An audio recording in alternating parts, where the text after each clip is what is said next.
Welcome to Straightforward Conversation with Gary Hunter. My guests tonight are Larry Conrath and Wilhelmina Bebb of Larry Conrath Realty.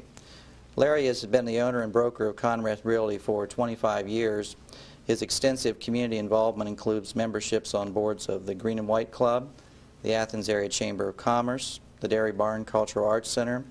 He's a former member of the Athens City School Board and has served as president, vice president, and treasurer of the Athens County Board of Realtors.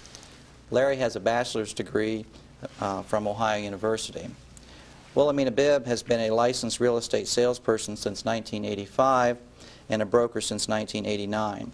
She's a member of the Rotary, the League of Women Voters, the National Federation of Business and Professional Women, the Board of Directors of the United Appeal, and Wilhelmina is both a graduate of Ohio University and the University of Michigan. Welcome, Larry and Wilhelmina. Thank you. Thank you. Glad to be here.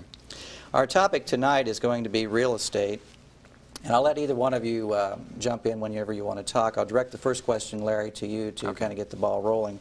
I think the public might like to know what the difference is between a real estate salesperson and a real estate broker. Well, basically, to become a real estate broker, you have to serve, or you get to serve, a two-year apprenticeship with a broker, and then you are then able to take a test after you have sold a certain number of properties, and if you pass that test, then you too may then be a broker after the two-year apprenticeship. Wilhelmina, you probably have more knowledge about what she teaches courses at Hocking College that deal with the requirements for a salesperson and a broker. Mm-hmm. To become a real estate salesperson, according to the laws of the state of Ohio, you have to be at least 18 years of age, have a high school education, you have to be sponsored by a broker, and you have to complete 4 courses, and those are Principles and Practices of Real Estate Finance, Real Estate Law, and an appraisal course. And after completing those courses, you can sit for the salesperson's license exam. Am I right in assuming that the process then is you become a salesperson first and then you become a broker later? Correct. Mm-hmm. Every real estate agency would have at least one broker and a number of salespersons working for them. That's true. But you can have more than one broker, like Wilhelmina's a broker, I'm a broker, and we have another broker in our office. But that one broker in the office that uses the broker license, the others have to put their broker license on deposit with the state of Ohio, and then if they decide they would like to be on their own and start their own business, then they would take that off deposit to become their own brokerage. But you can only have one in a sole proprietorship. Approximately how many real estate firms do we have here in Athens County? I think we have about 7 real estate companies, and about... Of varying sizes, yes. All the way down from, say, a one-person firm to a multi-person firm. Yes. Right. I'd like to get into the audience might be interested in knowing if I were going to list a house with I'm going to sell my house and list it with a real estate agent, what would I expect in Athens County to say is pay as a normal real estate commission? Well, there really isn't a fixed rate. That would be getting into antitrust and price fixing and so on. There's probably a range of rates varying from probably, what would you say, 5 to 7% or in that range of the sales price. The gross selling price? The gross selling price. Right. If I were to go to, say, Franklin County, would I expect that the range might be different than what it is in Athens County? It's usually a little bit higher in metropolitan areas. I think oftentimes, like in Franklin County, it's more like 7% is a common real estate commission. Does it have anything to do with the value of the property that you're selling? Would the real estate commission, for instance, say be higher on a $50,000 piece of property than it would, say, on a $500,000 piece of property? Well, in our firm, we usually try to treat everybody the same, and Okay. but you can vary. It can vary. So again, there is no fixing of that rate, but we try to treat everybody generally the same. If I were going to think about selling my house, what would you tell me if I were looking at your firm that a realtor in general could do for a seller? What services would you provide in general? Wilhelmina? Well, first of Convince all, me. yes, we would help you price your home, which is very important to help it sell quickly, and we need to establish a good and fair market value, and that's something that we can certainly do as experienced realtors. We can tell you, give you a good range of what your house should sell for. Sometimes sellers have their own feelings about what their property is worth. Sometimes those figures are more based on emotion rather than actual fact, and so we're able to discuss price values with the seller and help him come to a realistic market value for his home. What if you came across me and I'm kind of strong-willed and I told you I thought my property was worth $100,000, and you pull Larry aside and you say, God, Larry, that property's only worth about $25,000, $30,000. And I just absolutely insisted that I wanted around $100,000 for it. What would you do? We would show you comparable sales in the area in the past 6 months, properties that have sold that are similar to yours and what they have sold for. And if you were very, very insistent on staying with your price, we may not take your listing because it would be very frustrating both for us and for you. What, I assume that if I were to list my property with the two of you, and I'll direct this question back to Larry, you would be able to market it, I would assume, much better than I would as an individual. Well, what can you do for me that I can't do necessarily as an individual? Well, that's something I feel very strongly about, is that exposure to the market is, it's just like if you had a grocery store and you had no cans on the shelves, how would people know what you had and how would they purchase it? Well, with real estate, I think that the exposure to the market is a key issue, and we, in our particular firm, spend a great deal of money and time in exposing the properties to the market in varying ways, whether it be through advertising in the paper or advertising or via open houses. You know, we do a lot of exposure on the properties.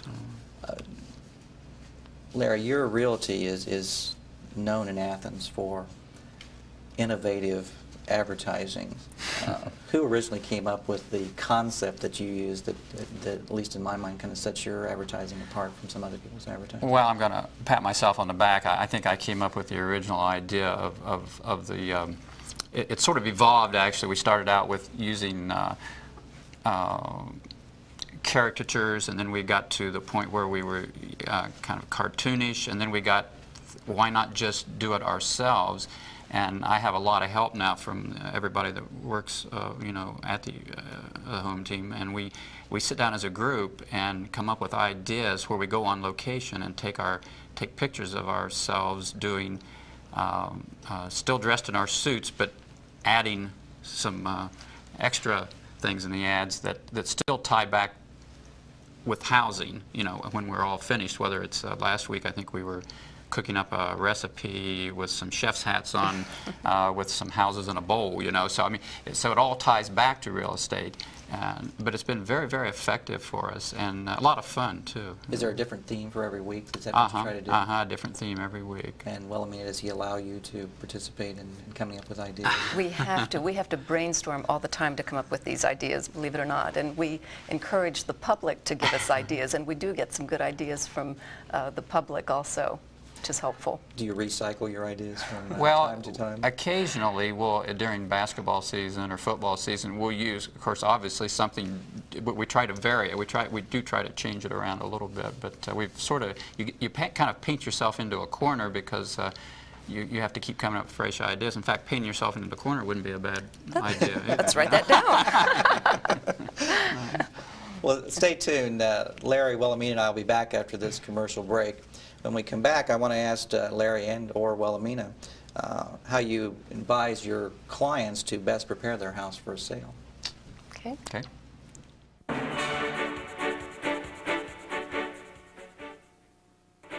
Welcome back to Straightforward Conversation.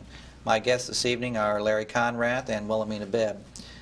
Larry and Wilhelmina, before the break, I was about to ask you about how you would, I don't want to use the word instruct, how you would suggest that, using myself as an example, how I might best prepare my house for a sale. Is it best that I just leave it as is, or would you make normally some suggestions that I might do some minor things to the house? Wilhelmina?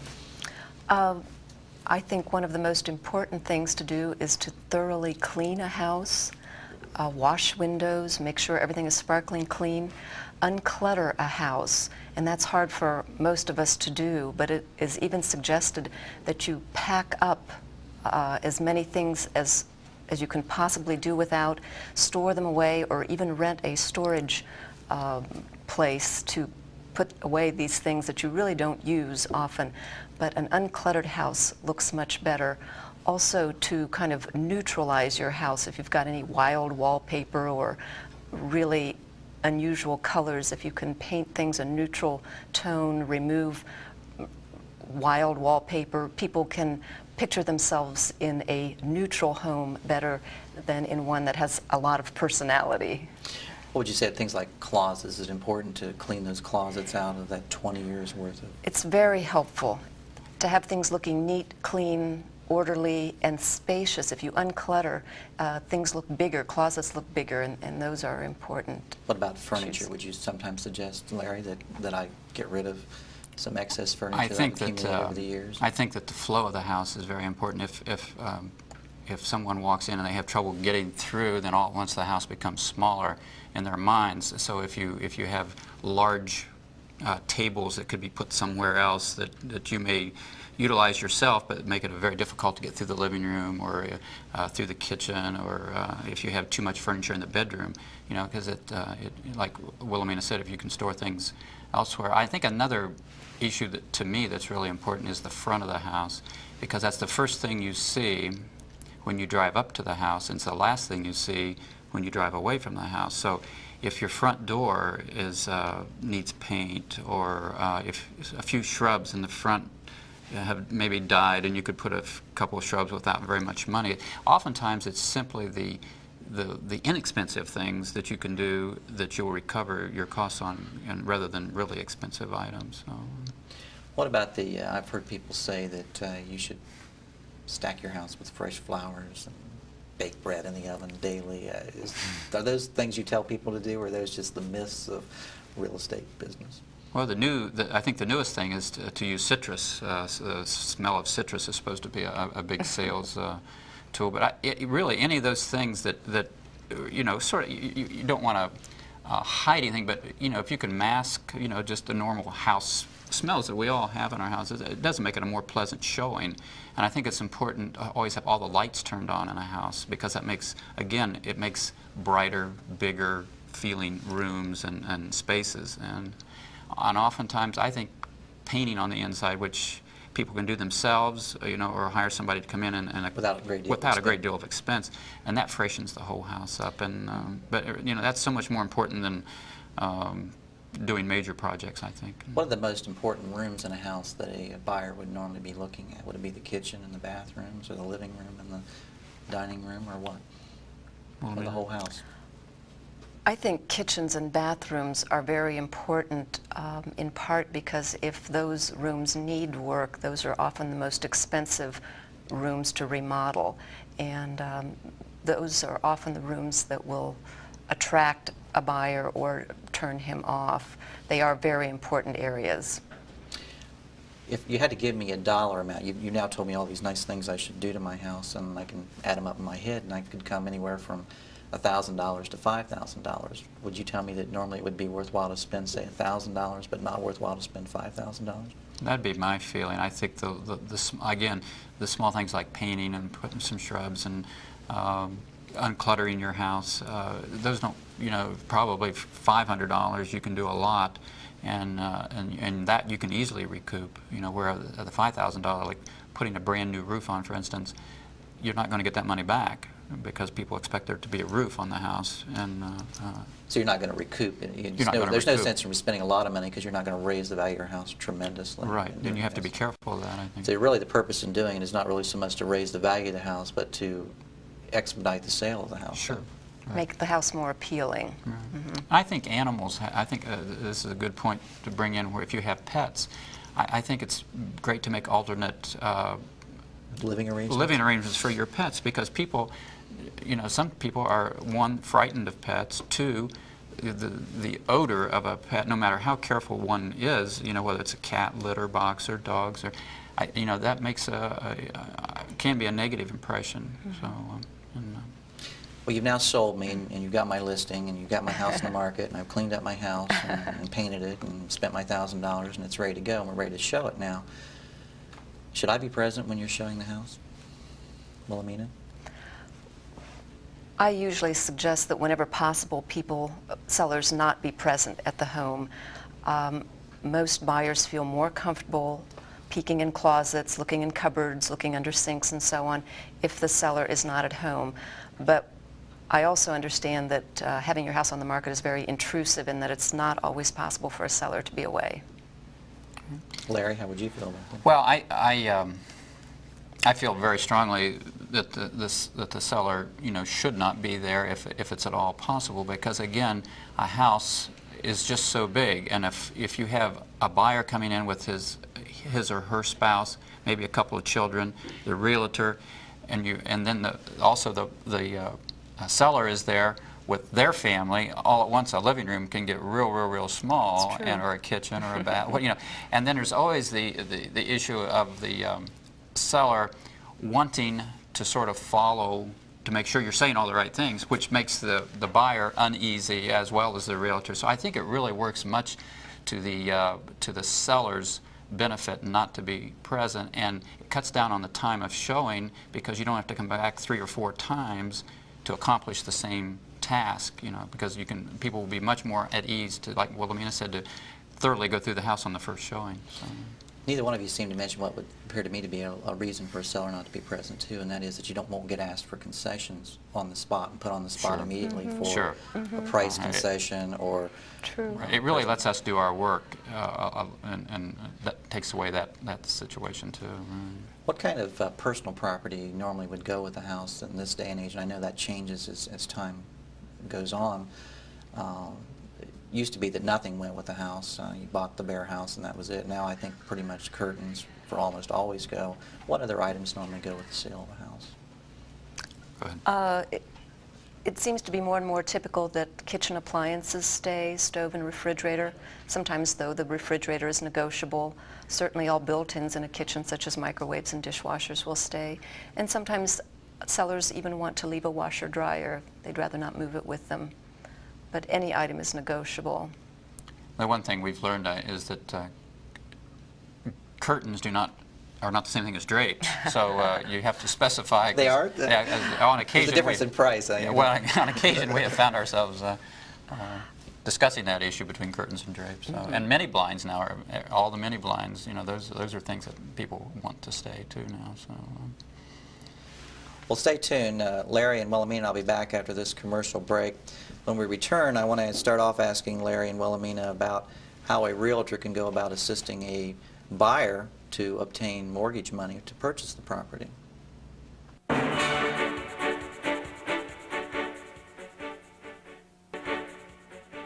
Welcome back to Straightforward Conversation. This evening we're talking with Larry Conrath and Wilhelmina Bebb.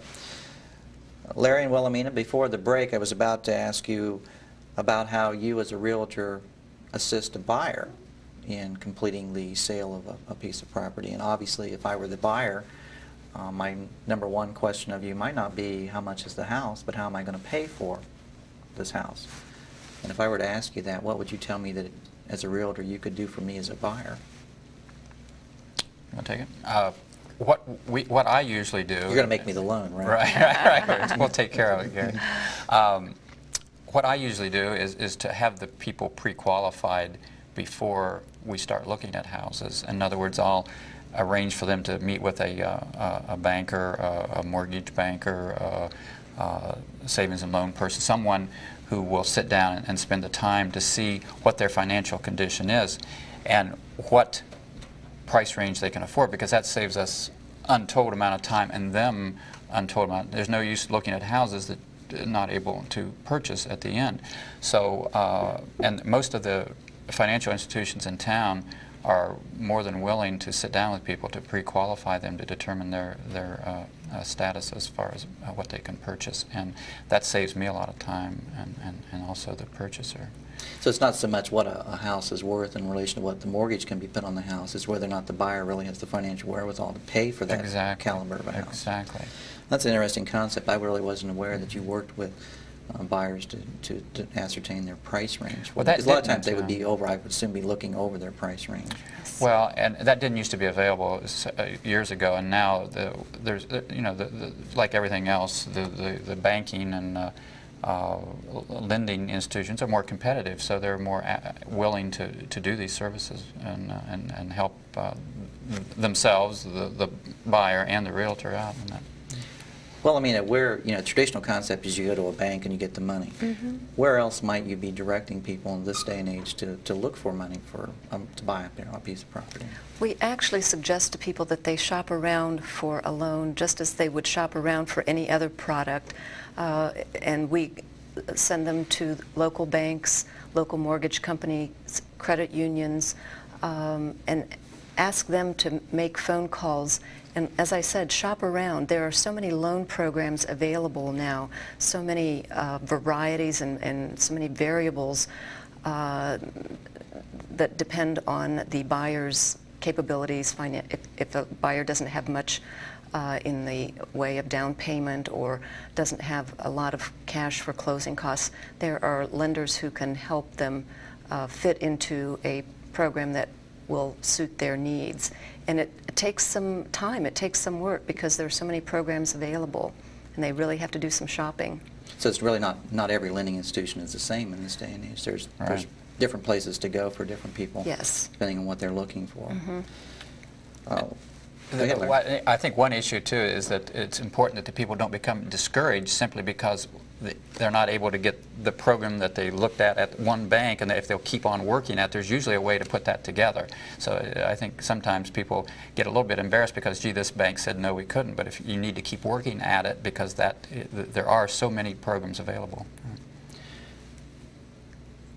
What's the average length of time that a house is on the market in Athens County? Is there such a thing? I don't think there's such an animal, but it is a fairly fast-moving market because of the influx from to a high university and out of a high university. And right now the interest rates are so low that more and more people are able to buy, so that quickens the market because you have people moving up and also people moving in. What do you mean by a fast-moving market? I'm going to sell my house in 5 days? Well, I think 30 days. 30 days? I consider kind of an that average? I consider, 30 to 45 days, I would say, is an average, if there is an average time. Yes. If a house has been on the market for 30 or 45 days and hasn't had much interest and isn't moving, would you then suggest possibly that I lower the price? I think it's time to reevaluate the price and talk about that, and maybe we just have not had the right person for that, because some houses are very unique and take a certain kind of buyer, and maybe that buyer just hasn't been in town yet. So it's not always price reflective, but it's an issue to at least consider. Do you always counsel a seller at the start that you may have to reduce your expectations on what you might be able to get out of a piece of property, or do you think that buyers or sellers for the most part are pretty realistic on what they can get out of their property? I think by the time they do a comparative market analysis, like and they're shown comparables, what do you think, Wilhelmina? I think they're usually fairly realistic. But Usually, some sellers are not. As I mentioned before, people get very emotional about their properties and inflate the value in their own minds. But in general, people are willing to listen to us and know that we have the experience and can help them price their homes properly. And in most cases, a seller is selling a house because he wants to go someplace else. Right. Within a fairly short period of time. The only problem you get into, Gary, is that sometimes the house prices are so much more expensive in other areas that they're trying to sell this house in order to buy the house in Los Angeles, which is a problem. Well, this has been straightforward conversation with Gary Hunter. My guests this evening have been Larry Conrath and Wilhelmina Bebb of Larry Conrath Realty. Thank you, Larry. Thank you, Wilhelmina, and good evening. Thank you. We really enjoyed it.